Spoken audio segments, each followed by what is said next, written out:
আমায় ডেকো একা বিকেলে,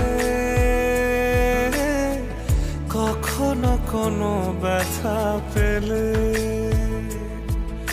আমায় রেখো প্রিয় প্রহরে, যখনই মন কেমন করে। কোনো এক রূপ কথার জগতে তুমি তো এসেছো আমারই হতে।